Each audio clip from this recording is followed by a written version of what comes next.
qu'est-ce que ça donnerait si les robots pouvaient ressentir des émotions? Créé en 2011 à Séoul, Gentle Monster ne veut pas uniquement vendre des paires de lunettes, mais créer un univers où l'art, la technologie et l'émotion se confondent. Je suis sûre que vous avez forcément déjà vu ces énormes visages robotiques, et bien je vais t'en parler dès maintenant. Voici le Giant Head Kinetic Object. Dès que je suis passée devant la boutique Gentle Monster à Paris, il y a une question qui m'est arrivée dans la tête: qui a créé cette œuvre d'art? Parce que pour moi, c'était forcément une collaboration entre la marque et un artiste. Eh bien, figurez-vous que pas du tout. Ces installations ont été conçues par une seule personne, le Gentle Monster Robotic Lab à Séoul. Vous avez bien compris, c'est bien la marque qui conçoit ses propres œuvres d'art pour chacune de ses boutiques. Ici, vous avez une sculpture monumentale de 2 mètres de haut. Elle mélange l'hyper-réalisme avec la robotique. Elle est composée d'aluminium poli, de fibres de verre, animée par un réseau d'actionneurs mécaniques. Chaque clignement, chaque inclinaison est programmée pour reproduire la douceur du geste humain.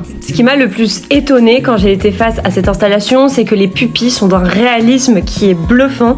Elles bougent grâce à des mini servomoteurs miniaturisés qui permettent de se rendre à leur tour invisibles et de rendre l'expérience encore plus monumentale et bluffante. Derrière cette prouesse technologique, Gentle Monster nous a sorti un chiffre. Il y a plus de 100 ingénieurs, architectes et artistes qui travaillent sur tous ces projets. Tous ensemble, ils créent donc des œuvres qui questionnent notre rapport à la technologie. Ici, le robot n'imite pas du tout l'humain, il révèle tout simplement nos propres émotions. Parce que oui, chaque visage a une émotion bien particulière. La grande représenterait les émotions de la sérénité, du calme. La plus petite représenterait l'esprit un peu plus dragueur. Tandis que la moyenne serait plutôt le visage qui représente la curiosité parce qu'elle tourne partout, elle ouvre les yeux, elle t'observe. Bon, bien sûr, chacun est libre d'interpréter ça comme il le veut. Mais ce qui est intéressant avec cette marque, c'est que Gentle Monster réinvente les codes, crée un univers où l'art n'est plus figé, mais il respire, te regarde et te questionne. Abonne-toi si t'as kiffé.